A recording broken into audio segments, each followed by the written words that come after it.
What's up, people? I'm Shaggy, the Opinionated Hippie, continuing my deep dive into Neil Young's complete catalog.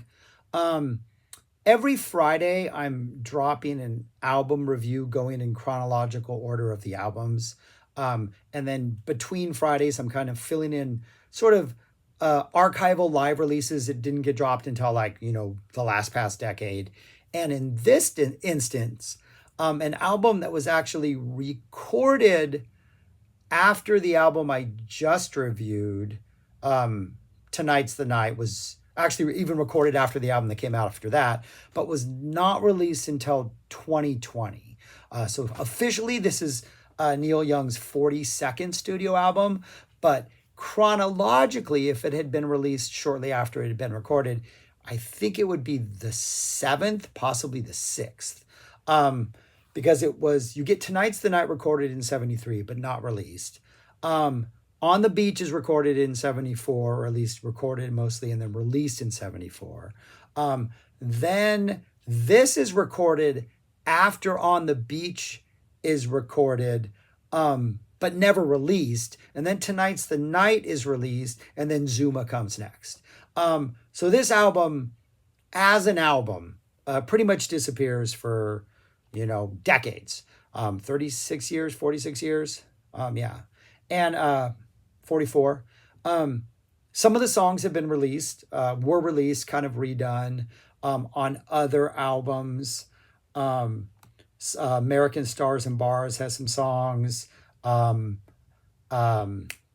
one with Stephen Stills, Long May You Run, has a song on it. The song that came in the 80s after Rust, what is that? Hawks and Doves has an album on it. And then one of the songs, arguably the best song on this album, does not get released until Ragged Glory in 90 in a much more electric version. That's what's on here. So there is a world in which this maybe gets released after Tonight's the Night. And you have Tonight's the Night, then this, and Zuma. And I've always thought that Zuma made sense as a follow-up to Tonight's the Night. It's ambitious. It's still got a big sound. Neil Young comes through the Ditch trilogy confident. But a song like Cortez the Killer shows that he can take the dark energy of what he was dealing with. He can channel that dark energy through his love and his passion for history, particularly American history, Mayans, Native Americans here in the States. All that kind of stuff. And he can give it that dark energy, and it's not as raw or as personal. Or even if he is doing something a little more personal, he's still a talented songwriter. He can channel it in an artistically powerful way, and not a desperate, I got to do this, I'm on the edge type thing, which I think is what defines the Ditch trilogy. However, Zuma makes sense, but this makes even more sense if it had been released, because this is almost like a decompression chamber.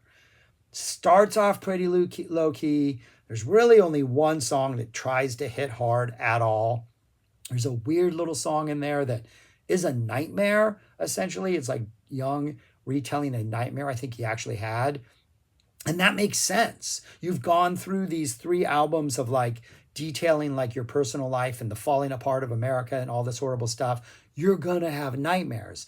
So this album following Tonight's the Night and having the nightmare, I think it pops up 4 or 5 songs in, is perfect. It makes perfect sort of narrative sense if you're describing the arc of Neil Young's career. We don't get that. We don't get it until the official release, until 44 years, I guess, after maybe we could have first heard it. Fun album. I really think there's some good stuff on here. Starts off with Separate Ways, which eventually would find its way onto Long May You Run. Slow, patient, confident, country tinged, ballady, verge of ballady type thing. Really nice, strong, forceful bass. It's kind of a, we're going our separate ways. We had a son that was born out of joy, but now, we're doing this. Kind of this acceptance, this resignation of love that did not work. But leading off the album, it comes across as hey, I can deal with this. I can write songs about this. Let's move on. Let's get through this and go on to what's after this. I think Neil is very intentional in his song selections. And if he's not, I'm going to act like he is, because I think this is the perfect way to open this album. Try mid-tempo little country stroll, just kind of keeps the nice little pace up, kind of a nice little song. Mexico, we're starting to confront or deal with our demons at this point. The short little piano vocal thing only. The lyrics are about wanting to escape to Mexico. Just, wanting to like kind of run from your troubles and go there and deal with whatever heartbreak you're dealing with. So there's this yearning for escape, which is followed by Love is a Rose. This is essentially the song Dance, Dance, Dance. Same melody. It has been rewritten. Eventually, it would appear on Decade, I think would be its first release.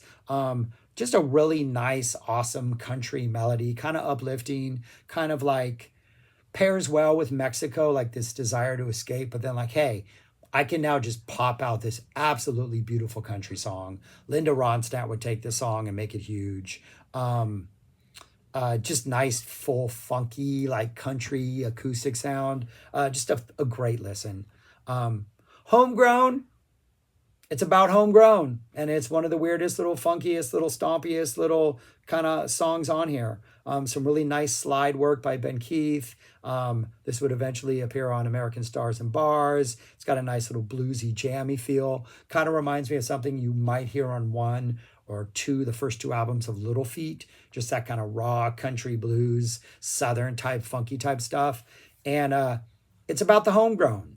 And so the vibe is absolutely perfect because the homegrown's making people feel good.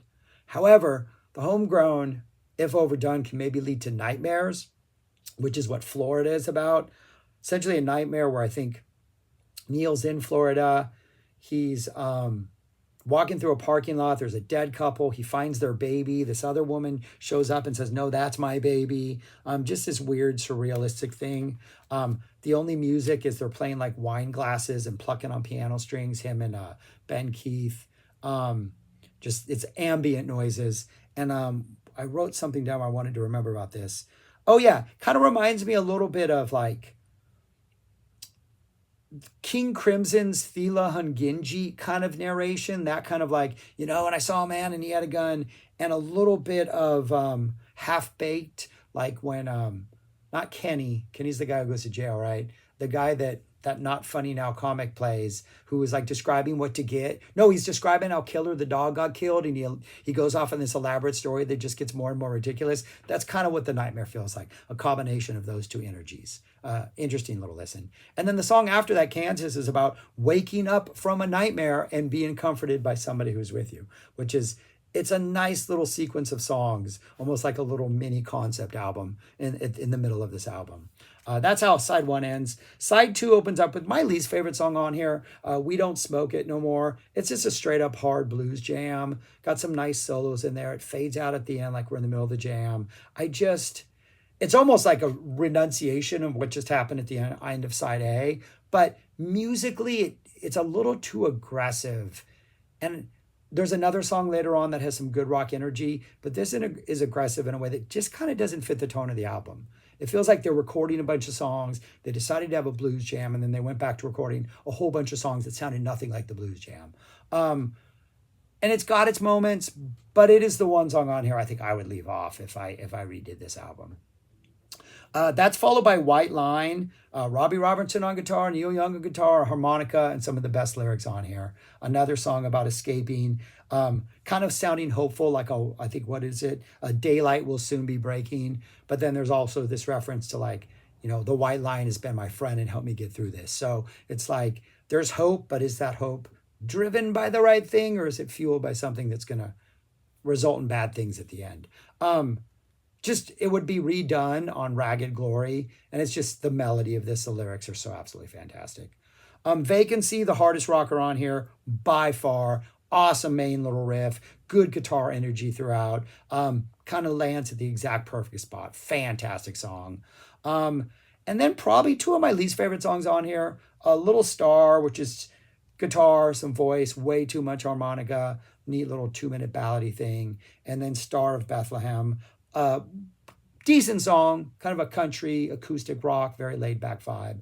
A good way to end the album, but I think one of the weaker tracks. But a fun album and a great decompression if you're going through the albums in order and you're at Tonight's the Night. Listen to this before you get to Zuma. I think it's a good, like, hey man, can we just chill for a while? Still got some things to process, but let's not get right into the intense stuff too much. If I rank the songs, they would look like that. We Don't Smoke It No More, the Blues Jam. Try Little Wing. Nice country acoustic songs. Florida, it's a fun listen, but I do think it doesn't hold up well as the other songs do over repeated listens. Star of Bethlehem, Homegrown, just fun. Kansas, neat energy. Mexico, love the vibe, just love the whole song. Love is a Rose, great country melody. Vacancy rocks hard. Separate Ways, a strong opener, and White Line, I think for me, clearly the best overall song on here, which is weird that it would not get released in this version until this album, I believe, and then would get redone in like a Crazy Horse full-on rock version on Ragged Glory. If I had to rank this album among the other ones that I've already done, the other 8, I have it right there. It's down at number 7. I think it's better than the debut album, just more consistent from start to finish, and a couple of the highs are a little bit higher. But yeah, better than Journey Through the Past, but not as good as Six Up. Six Up, that's like S tier. That's all S tier stuff up there. Homegrown's like maybe a solid A tier, I'd put it. But a good listen, really good listen. Definitely worth getting, I would argue. But yeah, that's all I got. Wanted to make that little diversion, get an album from up here and pull it back here, drop it now before we continue. That'll mess up the order later on down the line, but that's weeks away from now, months away from now. And I do think this is an important thing to put in its correct spot, because I do think it gives the arc of his career just a much more narrative, sort of a cohesive sort of journey. I like it. And then it sets us up perfectly for the awesomeness that is Zuma. So yeah, thanks for watching. Subscribe, like, share, comment, give me your thoughts on this album, and go listen to it. Peace. Talk to you later.